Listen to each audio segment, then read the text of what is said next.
Bom dia, hoje segunda-feira, 21 de março. Estamos dando início a mais uma reunião matinal. Por aqui, as pesquisas de intenção de voto em todos os cenários mostram Marina, a melhor ranqueada, digamos assim, para 2018. Primeiro ela, independente, dos candidatos do PSDB. Ela aparece em primeiro, em segundo os candidatos do PSDB, em terceiro o ex-presidente Lula, demonstrando, todo o desgaste não só do PT, como também da imagem do ex-presidente Lula. Índice de rejeição subindo, da atual presidente também Dilma. Isso demonstra que a população quer sim mudanças. E o próprio PSDB perdendo espaço, porque acabou não se posicionando ali como oposição. Vale destaque que a Marina também não se colocou, ficou um pouco à margem aí nesses movimentos. Os únicos que acabam circulando, são permitidos, digamos assim, nos movimentos, nas manifestações, Ronaldo Caiado e também Bolsonaro tem conseguido ali circular nas manifestações. Os outros todos são vaiados e não permitem que eles discursem. E tem mais, defesa do Lula, do ex-presidente Lula pedindo habeas corpus, votação só na semana que vem, essa semana é mais curta. Gilmar Mendes, soltou na sexta-feira uma liminar contra, derrubando tudo, quer dizer, ou seja, ele não pode assumir essa semana, provavelmente só depois da Páscoa, essa semana é mais curta. E também o boletim Focus ali, reduzindo o câmbio e reduzindo também, piorando a nossa economia. Lembrando que a gente tem uma projeção de PIB de menos 4,3%. Lá fora tem um pouco mais calmo hoje, bolsa sem uma direção única, mas sim tem um plano ali do Banco Popular da China fazendo ajuste no Yuan, a moeda chinesa do gigante asiático. Para falar sobre tudo isso, muito mais no detalhe, eu convido aqui Gustavo Cruz. Bom dia, Gustavo. Fala, Celso, fala todo mundo, bom dia. Iniciando essa semana, as bolsas não estão seguindo uma direção única lá fora, tanto na Ásia quanto na Europa. As bolsas divergiram. Na Ásia, principalmente as bolsas chinesas tiveram um avanço, não só por conta da desvalorização recorde, desde janeiro não tinha uma desvalorização tão forte do Yuan, 0,3% foi de desvalorização. O outro ponto foi que na China foi autorizado a volta do financiamento às corretoras para operações de margem. Isso foi anunciado na sexta-feira e hoje pela manhã impulsionou bastante as bolsas por lá. Algumas bolsas na Ásia e algumas bolsas na Europa reagiram bem ao avanço das bolsas chinesas, mas por outro lado, ainda algumas bolsas reagiram mal, principalmente a queda nos preços de petróleo. Então, como eu disse anteriormente, as bolsas divergindo no exterior. Nos Estados Unidos, os futuros apontavam para uma abertura em alta, principalmente ainda reagindo à decisão do Fed de manter a política monetária do país inalterada e a sinalização de que isso que eles vão ter uma alta de juros um pouco mais devagar do que anteriormente esperado por alguns analistas. Antes de ir para a parte doméstica, destaque da agenda na semana, terceira e última leitura do PIB nos Estados Unidos na sexta-feira, também alguns dados de confiança na Europa ao longo da semana. Agora sim, indo para a parte doméstica, começando pelo boletim Focus. Como o Celso antecipou, a gente teve como os principais destaques foram a queda do IPCA mais uma vez, de 7,46 para 7,43, pequena queda, mas também ainda seguem recuando um pouco as projeções de inflação. O câmbio, como todos estão vendo, esse sim está tendo um recuo bem mais forte, já chegou em 4,20, há um mês atrás estava em 4,36, então o final de 2016 esperado pelo Boletim Focus é de 4,20. E também o PIB, esse sim, toda semana, há 9 semanas ele cai, ele recua um pouco mais, já chegou em 3,60. Indo para a pesquisa do Datafolha, realizada entre 17 e 18 de março, Celso já antecipou um pouco, Marina segue em primeiro com 24% da preferência dos entrevistados, candidatos do PSDB em segundo, Lula em terceiro. Então, mesmo com qualquer candidato do PSDB em todos os cenários, dessa vez a Marina apareceu pela primeira vez liderando todos. Outro destaque da pesquisa foi quando os entrevistados foram questionados de uma possível interrupção do governo Dilma, e tanto na situação de renúncia quanto na situação de impeachment, as porcentagens aumentaram. Aqueles que apoiam o impeachment passaram de 60% em fevereiro para 68%, agora na pesquisa de março, e na possibilidade de renúncia foi de 58% para 65%. Então, muita gente agora defendendo a interrupção do mandato da presidente Dilma. Antes de devolver para o Celso, última coisa, os destaques da semana aqui no Brasil são IPCA 15, dados do CAGED, dados do PME, então vários dados de emprego, então IBGE divulgando tanto a pesquisa mensal de emprego, que vai ser uma das últimas divulgadas, tanto dados do Cadastro Geral de Empregados e Desempregados, o CAGED, durante essa semana, dados de fevereiro. E, além disso, sondagem da indústria. Obviamente, a parte política vai continuar em destaque, pedimos para todo mundo ficar bem atento ao noticiário, porque segue movimentando os mercados, a expectativa do mercado é cada vez maior de uma interrupção do mandato da presidente Dilma, isso deve, segundo as nossas pesquisas que a gente mostra aqui para vocês todas as vezes, deve impulsionar um pouco mais a bolsa para cima. Agora sim, com você, Celso, espero que todos tenham uma ótima semana. Obrigado, Gustavo. Se fosse me perguntar qual a probabilidade da presidente Dilma não completar o mandato, diria que entre 70% e 80%. E subindo, esse termômetro tende a continuar subindo. Nós vimos as declarações do presidente do Senado, Renan Calheiros, falando que se fosse para lá ele não evitaria, dependia da Câmara, ele provavelmente passaria sim. Né? E aí o Senado acompanharia a Câmara e provavelmente aprovaria o impeachment, um afastamento da presidente por 180 dias, é difícil voltar aí a assumir. Então o cenário segue sim com uma probabilidade maior de encerrar o mandato da presidente Dilma, o que faz com que o dólar pressione para baixo, apesar de ter o swap reverso cambial, o que puxa o dólar um pouco para cima, mas sim, né, a bolsa para o alto. Petrobras, venda de rede de gasodutos, né, informações sobre a venda de rede de gasodutos da companhia, ela melhora, ajuda a situação da companhia, mas extremamente endividada. Acho que vale a pena monitorar hoje o resultado da companhia, que sai após o fechamento. Braskem, redução de participação e menor dependência de nafta. A Braskem também vem comprando, quer comprar gás de xisto, né, investimento na parte de gás de xisto, para depender menos da Petrobras, que ela compra 70% da nafta da Petrobras. E outra, né, ela também, né, o BNDES Par anunciou redução de exposição à companhia. Oi BR, renegociação de dívida ou recuperação judicial. A gente sempre destaca aqui que a Oi vem vivendo um período extremamente desafiador, uma dívida extremamente elevada. Tentou uma fusão, venda com a TIM, não conseguiu. E agora o que fazer? Tentar renegociar dívidas, se não conseguir, será sim a recuperação judicial. Usiminas, a assembleia, né, da companhia para votar o aumento de capital será dia 18 de abril. Ajuda, mas também é outra que não resolve o problema. Temos um problema estrutural no país, uma desindustrialização. A gente segue não recomendando exposição ao ativo. A Unipar, o controlador da companhia, levou o preço da OPA, oferta pública de ações, para R$ 7,50.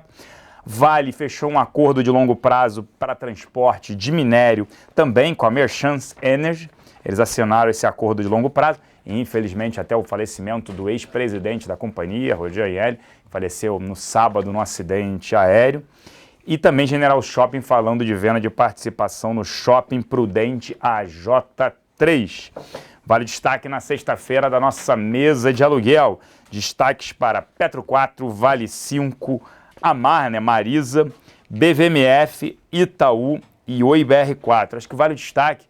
Nós tínhamos vários ativos, posição short sobre o free float, acima de 10% eram vários ativos. Hoje a gente só tem dois, Magazine Luiza com 14,42 e Marco Polo 11,3. Isso deixa muito mais leve o mercado, mas também uma possibilidade menor de squeeze, como aconteceu, né, logo no início das investigações, né, quando o ex-presidente foi levado para depoimento pela Polícia Federal.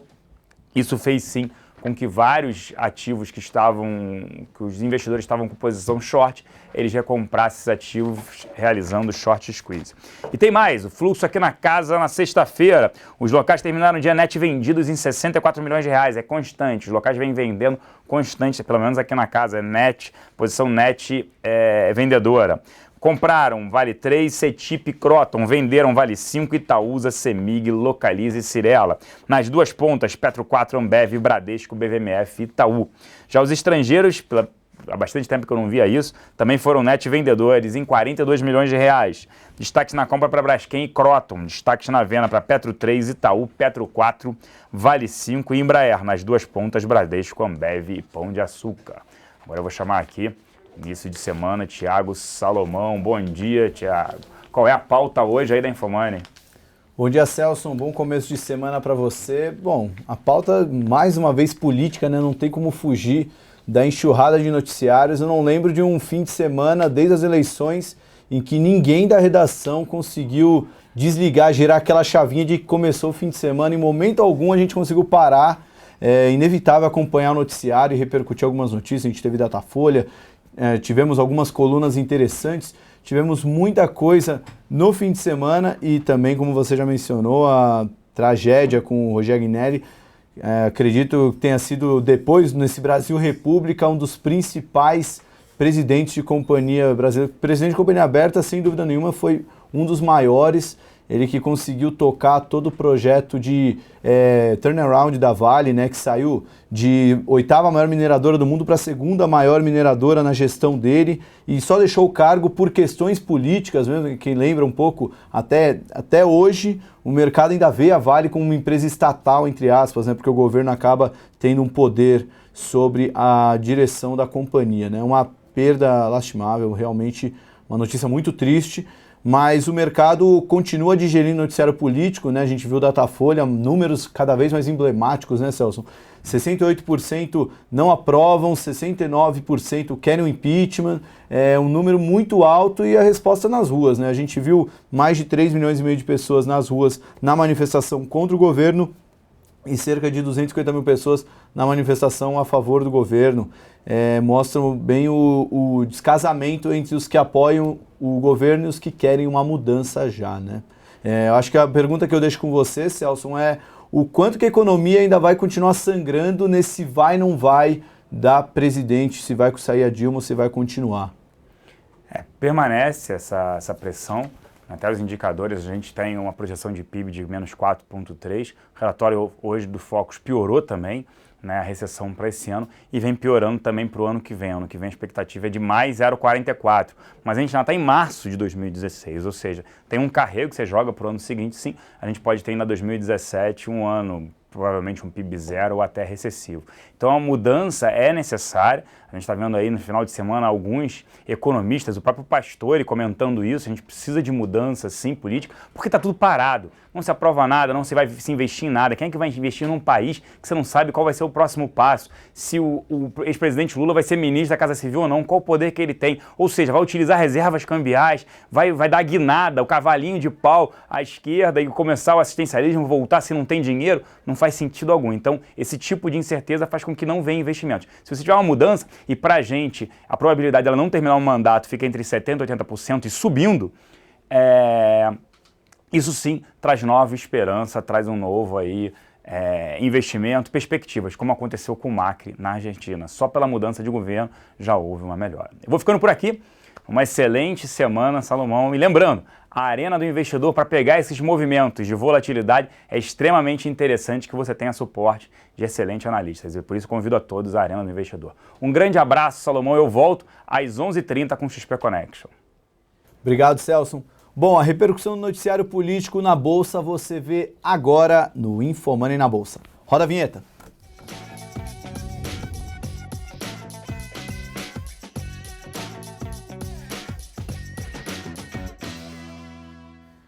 InfoMoney na Bolsa começando agora. Hoje é segunda-feira, 21 de março de 2016. Semana mais curta, porque na sexta-feira teremos o feriado, então teremos apenas 4 pregões, mas isso não torna a semana menos corrida. Provavelmente vão ser 4 pregões intensos. A gente está vendo agora, nesse momento, 10 horas e 9 minutos, o Ibovespa marcando uma leve alta de 0,14%, operando próximo dos 51 mil pontos. Mas apesar dessa variação tímida, o noticiário continua bem forte e, como a gente viu semana passada, semana retrasada, o noticiário político deve fazer muito preço na Bolsa, por isso vale a pena ficar ligado o dia inteiro com as novidades no campo político. Vamos dar aquela passada rápida nas cotações. Nesse momento, enquanto o Ibovespa sobe, agora o Ibovespa já está 0 a 0, né? 0,02 de queda. O Ibovespa Futuro, que estava subindo cerca de 0,8%, agora sobe apenas 0,2%. Mercado voltando perto da estabilidade. O Ibovespa Futuro nesse momento está 51.130 pontos, alta de 0,20%. Já o dólar futuro também sobe, subindo 0,17%, também uma alta mais fraca do que a gente viu no começo do dia, cotada 3,641, enquanto os contratos futuros de DI, o DI mais curto mostra uma alta na faixa de 3 pontos base, enquanto o DI mais longo, lá para 2021, também sobe o DI mais longo sobe perto de 10 pontos base, dia ainda perto da estabilidade, o mercado digerindo ainda as novidades, que de fato não aconteceu nenhum grande trigger, né? Como a gente viu na semana passada, notícias quase um gatilho para compras ou vendas no mercado. Hoje o mercado está ainda mais em modo de espera, em stand-by, esperando alguma novidade. Vamos falar um pouco do noticiário, depois a gente mostra as ações que estão em maiores altas e baixas nesse começo de pregão. Bom, primeiramente o noticiário não podia ser diferente.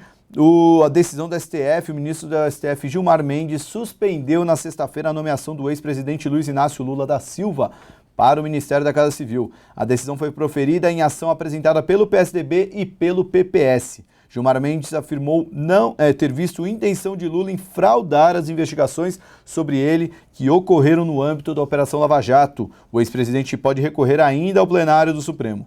Advogados do governo entraram com recurso no STF contra a decisão do Mendes e o Delcídio diz que Lula comandava o esquema na Petrobras, segundo a reportagem da Veja desse fim de semana.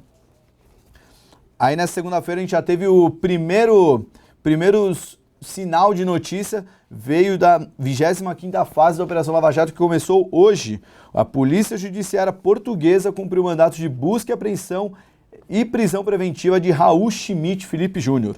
Ele era o operador financeiro que estava foragido desde julho de 2015 e ele é suspeito de envolvimento em pagamentos de propinas aos ex-diretores da estatal Renato de Souza Duque, Nestor Severo e Jorge Luiz Zelada. Os três estão presos em Curitiba pela participação no esquema de corrupção, lavagem de dinheiro e organização criminosa instalada na Petrobras. Raul Schmidt é brasileiro, morava em Londres e foi pego em Portugal. Ainda sobre o fim de semana, vamos falar do Datafolha, falando um pouquinho. O Datafolha foi feito num momento crítico, né? Foi entre os dias 17 e 18 de março, quinta e sexta-feira passada, os ânimos à flor da pele. Então, realmente fica bem nítido isso no Datafolha. O apoio ao impeachment da Dilma chegou a impressionantes 68%, só como comparação no impeachment do Collor, 75% da população ouvida pelo Datafolha queria o impeachment dele, ou seja, estamos chegando no nível Collor de aprovação de impeachment. Os que defendem a renúncia da presidente subiram de 58% para 65%, e o percentual dos contrários ao impeachment caiu de 33% para 27%, uma queda bem forte. Ainda de acordo com a pesquisa, 69% avaliam o governo como ruim ou péssimo, próximo ao índice de rejeição de 71% alcançado em agosto do ano passado. Enquanto isso, a avaliação de bom e ótimo vem caindo, foi 12% na metade do ano passado, já está em 10% esse ano. Situação bem crítica para a presidente Dilma, segundo a pesquisa da Datafolha. Ainda na pesquisa para a eleição presidencial de 2018, a Marina Silva aparece liderando em todas as comparações, ficou entre 21% e 24% das intenções de voto, dependendo de quem for o candidato do PSDB. Ainda nas simulações, o Lula aparece com 17% de voto. É um ponto interessante a ser notado que, apesar de todo o desgaste, o Lula ainda tem um capital político, obviamente é muito menor do que se for comparar com pesquisas da Datafolha, imaginando que ele poderia ser presidente em 2014. Mas ainda há um capital político que permanece na faixa dos 17% e 20% a favor do ex-presidente da República, mesmo envolvido em todas a polêmica envolvendo as escutas telefônicas e a Lava Jato. Agora, partindo para... ainda sobre impeachment, né, a gente teve duas notícias de apoios ao impeachment, uma entrevista do FHC ao Estadão. Ele disse que o caminho agora é o impeachment da Dilma, não tem mais jeito, tem que ser o impeachment. E também a OAB decidiu apoiar o pedido de impeachment contra a Dilma, lembrando, na época do impeachment do Fernando Collor, também teve o apoio da OAB meses antes de acontecer o impeachment. Bom, falamos muito de noticiário que aconteceu no fim de semana, vamos falar um pouco do que aconteceu nessa segunda-feira. Foi capa da Folha de São Paulo, hoje a notícia do Serra e do Temer. Folha de São Paulo ou Estadão? Eu acho que foi ao Estadão, né? Que foi entrevista ao Estado de São Paulo, desculpa o equívoco, foi mostrando que o Serra e o Temer já estão costurando um novo pacto, meio que uma entrevista com o Serra, meio que mostrando que o Temer não assumiria sozinho a presidência da República após a possível queda da presidente Dilma, costuraria um acordo de pacto político com a oposição. O Serra provavelmente teria espaço nesse governo. Serra que está cada vez mais alinhado ao PMDB do que ao PSDB, né? Uma das análises que fazem sobre isso é que o Serra já percebeu que não conseguiria ser presidente da República, então a única forma dele conseguir dar um pitaco no Brasil seria através de parceria junto com o PMDB, como se fosse um parlamentarismo, ou ele tendo algum ministério importante. Ainda sobre essa segunda-feira, como sempre acontece na segunda-feira, Boletim Focus, trazendo a mediana das projeções econômicas. IPCA alcançou 7,46% para esse ano, alta em relação à semana passada, que era 7,43%. O PIB mostrou que os economistas esperam um encolhimento de 3,60% do PIB esse ano, semana passada era 3,54%, e a projeção do dólar caiu de 4,25 para 4,20 nesse ano. Selic ficou estável em 14,25, mesmo com as apostas dos economistas cada vez mais fortes de que teremos corte de juros a partir de agosto. Lembrando ainda, essa segunda-feira teremos vencimento de opções sobre ações. A gente até fez uma matéria na sexta-feira mostrando os bilhetes premiados do impeachment. São aqueles bilhetes que quem acredita numa alta na bolsa nessa segunda-feira podem trazer um risco baixo, já que o bilhete custa pouco, a opção no caso, né? Custa pouco. E o retorno pode ser muito atrativo se tiver uma bela disparada. Também alguns contratos com vencimento em abril. A matéria foi feita pela Paula Barra junto com o Fernando Góes, analista técnico da Clear Corretora. Bom, fechando o noticiário, vamos falar de China e de swap reverso, né? As bolsas chinesas subiram com força na segunda-feira após o financiador oficial de margem anunciar o retorno de uma porção de seus empréstimos de curto prazo e cortar os custos de empréstimos para corretoras. Alguns observadores do mercado, como o estrategista da corretora CLSA Francis Cheng, disseram que a renovada cautela do Federal Reserve encorajará Pequim a buscar suas próprias medidas de estímulo. Isso porque o Federal Reserve está cada vez mais propenso a manter os juros baixos e isso pode trazer uma força maior para a China impulsionar a economia via estímulos. Agora, sobre swap reverso, pela primeira vez em 3 anos, o Banco Central informou que realizará leilão de swap reverso nesta segunda-feira, basicamente acompanhando a queda do dólar, né? Acho que nem o Banco Central esperava um movimento tão forte do mercado comprando, entre aspas, o impeachment, a bolsa subindo e o dólar com isso caindo bastante. Com a notícia, né, só para explicar o que aconteceu sexta-feira, a partir das 5h30, o mercado futuro de dólar fecha às 6 horas, a partir das 5h30 o dólar futuro disparou 1%, depois de corretoras informarem que o Banco Central estava buscando algumas casas para comprar câmbio. Começou a prospectar com algumas casas de câmbio sobre possível compra de dólar e uma hora depois ele fez o anúncio oficial de que faria um leilão de swap reverso. Na prática ele vai comprar dólar futuro e isso acabou puxando o dólar para cima. Bom, para fechar eu vou destacar aqui na pauta uma coluna que eu li do Estadão nesse domingo. Teve muita coisa que a gente leu esse fim de semana, mas o que eu destaco foi a coluna da Dora Kramer, que ela, no Estadão, ela falou que chegou a hora da onça beber água em Brasília. A Força Tarefa já entregou à Procuradoria-Geral da República todas as informações relativas aos investigados com Foro Especial de Justiça. Nas palavras da Dora Kramer, Fernando Collor deve ser o primeiro a receber prisão preventiva, seguido de Renan Calheiros, Eduardo Cunha e outros nomes do PMDB, como o Edson Lobão. Inclusive, ela cita que tanto o governo Dilma como os investigadores do Lula já estavam sabendo dos próximos passos da Polícia Federal de Curitiba, que tinha planos de fazer um mandato de prisão preventiva do ex-presidente Lula na quinta-feira, por isso que a Dilma se apressou em mandar aquele ofício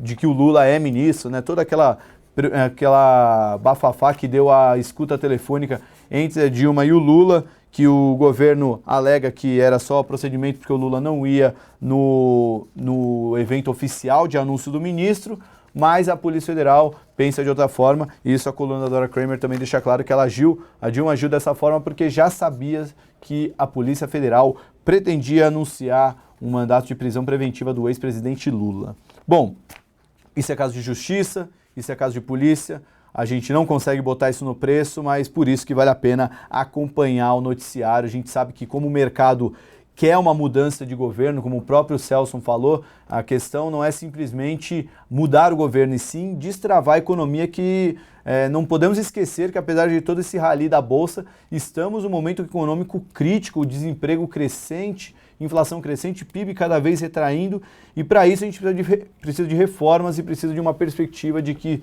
poderemos ter um futuro melhor, e com a política desse jeito travada, nada vai passar, nada vai ser aprovado e a gente continua paralisado, retraindo economicamente falando. Por isso que a mudança de governo é essencial para que mude o futuro do Brasil, isso na opinião do mercado, né? Por isso que sempre que sai alguma notícia mostrando uma chance maior de impeachment, uma chance maior de troca de governo, o mercado reage com otimismo, e sempre que sai alguma coisa ao contrário, o mercado acaba devolvendo os ganhos. Mas é por isso que vale a pena acompanhar o noticiário político que está pegando fogo nesses dias. Bom, gente, 10 horas e 20 minutos, o programa já ficou bem longo, vamos dar uma olhada nas ações que estão subindo e caindo nesse começo de segunda-feira. Eu estou aqui com alguns destaques corporativos, também tenho um relatório do BTG Pactual que eu li hoje, muito interessante, ele falou de 4 setores da Bolsa. Vou dar uma olhada aqui quais são as maiores altas e baixas. Nesse momento, Ibovespa subindo 0,23%, mantendo-se em alta, cotada a 50.931 pontos. A maior alta do Ibovespa aparece TIM, seguido de CSN Energias do Brasil, Marfrig, Metalúrgica Gerdau, Vale 3, todas subindo entre 1,8% e 3,3%. Na ponta de baixo, apenas Petrobras caindo mais de 1%, talvez por isso que o índice não está subindo tanto. E Itaú também, que tem um peso muito forte na carteira, caindo 0,6%, são as 3 maiores quedas do Ibovespa. Talvez por isso que o índice continua perto da estabilidade. Vamos dar uma olhada no noticiário que eu tenho aqui em mãos. Bom, primeiro, falar de Petrobras, né? Não tem como não falar de Petrobras, todo dia tem notícia dessa empresa. A Petrobras quer vender 81% da rede de gasodutos TAG. Apesar da necessidade de recursos, ela está disposta a ganhar menos com a venda de ativos para evitar contratos que levem a empresa a ter de assumir passivos trabalhistas e tributários no futuro. É o famoso Petrobras vende tudo, querendo se livrar muito dos ativos para conseguir, assim, estruturar seu endividamento, que já chega nos 500 bilhões de dólares. Bom, ainda falando de setor petrolífero, a gente parte para o petroquímico. Vamos falar de Braskem.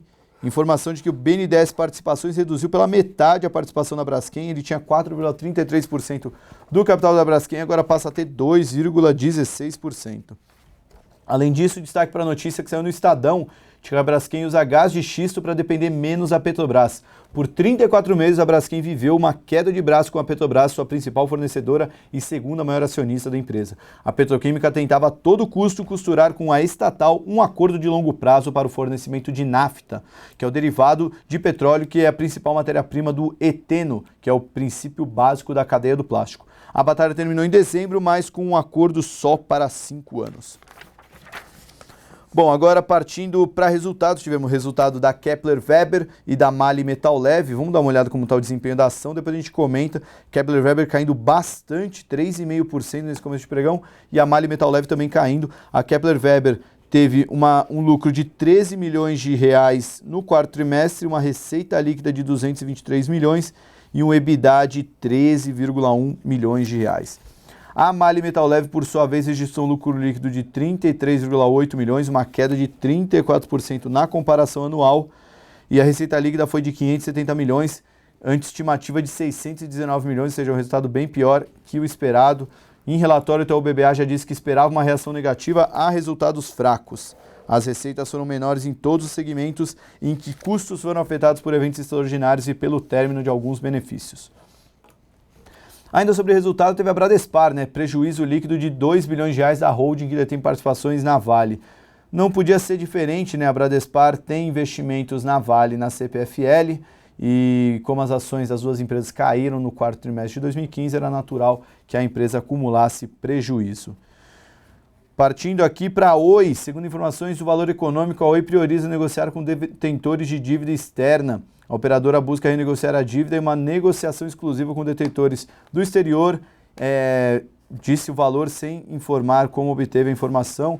Lembrando que a Oi está naquela bomba relógio, só resumindo rapidamente a história, teria a fusão com a TIM, o bilionário russo Mikhail, esqueci o nome dele, agora ele ia investir uma quantia bilionária na empresa. Como não teve a fusão, ele tirou esse aporte e com isso a Oi foi acionada a bomba relógio. A S&P já anunciou, deixou o rating em CCC, nível mais baixo de rating, já falando que se em 12 meses ela não fizer nada, vai ter que entrar em recuperação judicial e agora ela vem correndo atrás do prejuízo, tentando negociar com credores as suas dívidas. Continuando o noticiário, a Assembleia das Minas para votar o aumento de capital será em 18 de abril.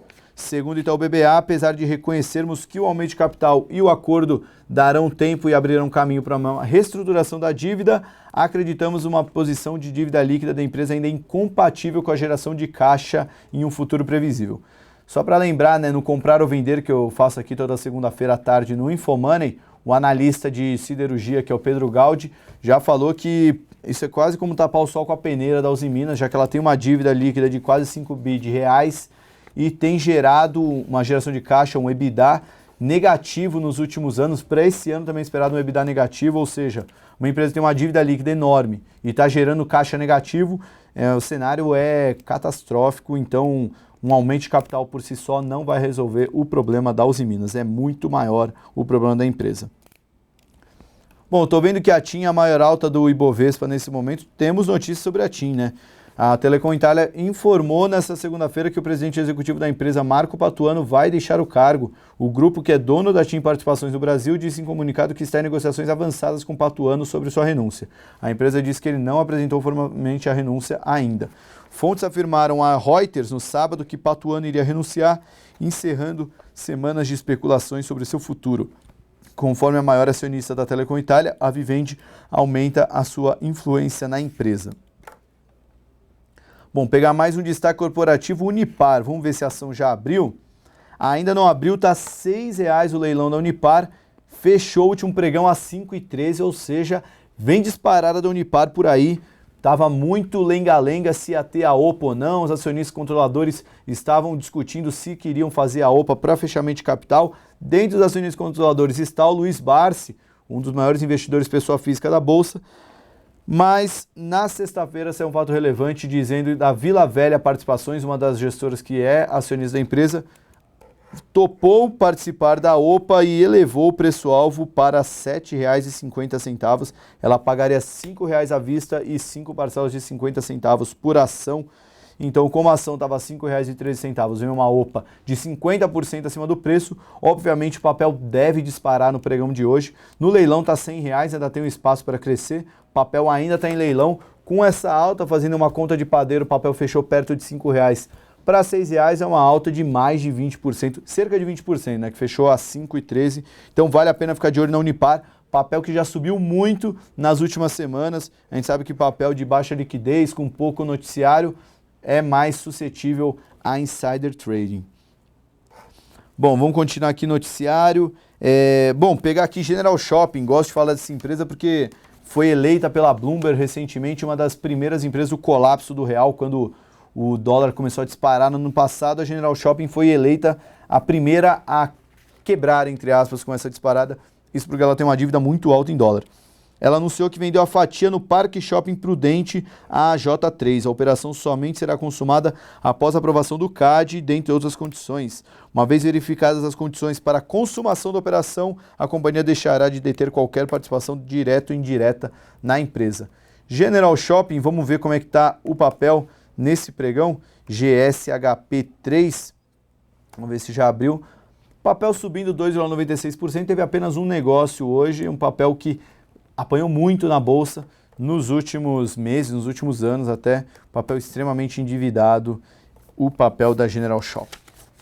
Bom, de noticiário corporativo é esse, eu vou fechar falando no relatório do BTG Pactual. Foram 4 setores analisados. Setor frigorífico falou que esse é o ano da carne e reforçou a compra em Marfrig e Minerva, otimista com o setor, otimista com as margens, e acredito que o mercado ainda não precificou essas margens melhores.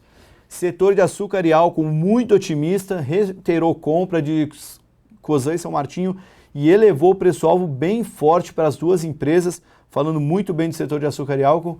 Setor siderúrgico falou novas notícias, velho cenário, o setor siderúrgico continua bem ruim, exceção para a Gerdau, eles continuam com compra para a Gerdau, acreditando que a empresa vai ter uma performance melhor que as outras siderúrgicas. E para o setor de mineração, em especial a Vale, o setor deve ter dias difíceis, principalmente pela tragédia em Mariana, que ainda deve repercutir nas licenças regulatórias dentro do território brasileiro, nas licenças futuras para a Vale. A tragédia que teve em Mariana provavelmente deve tornar mais complicado essas licenças, pode tornar menos proveitosas para a Vale, ou seja, ainda há um risco sobre toda aquela tragédia, não vai ser simplesmente pagar o prejuízo e a Samarco parar de operar ou voltar a operar depois. Ainda há problemas envolvendo o setor de mineração em cima da Vale. Hoje vale a pena destacar, acho que o minério subiu 2,5%, então a Vale pode ter um respiro. Lembrando também, vencimento de opções, então Vale, Petrobras, bancos, esses papéis que têm maior liquidez no mercado de opções podem apresentar uma volatilidade maior. Por que isso? Porque grandes investidores, pega bancos, tesourarias, que têm opções que estão perto de virar pó nesse pregão, vão fazer a pressão máxima no mercado para que a ação entre no preço que o contrato dele não vire pó e ele possa exercer. Então, a gente pode ver um movimento bem volátil, não só pelo noticiário político, mas também por causa do vencimento de opções. Geralmente acontece isso na quarta, quinta e sexta, que antecede o vencimento de opções. Porque na segunda-feira a gente pode apenas exercer a opção, não pode negociar a opção, então a pressão fica mais em cima do preço das ações mesmo. Bom, passada toda essa explicação, o programa já ficou bem longo, a segunda-feira promete. Ibovespa agora já atualizando a cotação, 0,7 de alta, máxima do dia. Ibovespa tentando se firmar no campo positivo, agora 10h30 já abriu o mercado norte-americano, então a gente pode ter um sopro positivo no mercado brasileiro. 11h30 da manhã, tem XP Connection com o Celso Plácido, ele já chamou vocês. 2h30 da tarde a gente tem o Comprar ou Vender, hoje vem o Flávio Conde e eu não sei ainda se vai ter um convidado especial, a gente ainda não fechou a pauta. E 3h30 da tarde, na mira do trader com o Wagner Caetano, esse vale a pena acompanhar, porque o Wagner fez o webinário dele na quinta-feira passada à noite, o webinário foi um sucesso e ele já anunciou o novo projeto dele aqui no Infomoney, então vale a pena acompanhar o Na Mira do Trader 3h30 da tarde para entender melhor esse projeto novo do Wagner. Tenho certeza que vai valer muito a pena para você que é trader acompanhar um cara que tem tido muito sucesso na bolsa nos últimos anos e principalmente nesse começo de mês, né? O que o cara ganhou dinheiro foi brincadeira, o que ele conseguiu acertar a mão em Ibovespa Futuro e também nas ações da Gerdau. Bom, gente, eu me despeço aqui. Tenham todos uma boa semana mais curta por causa do feriado na sexta, mas mesmo assim uma semana que vai pegar fogo no mercado. Tenham todos um bom pregão, a gente se vê no Comprar ou Vender, se não até amanhã com mais um Infomoney na Bolsa. Até lá!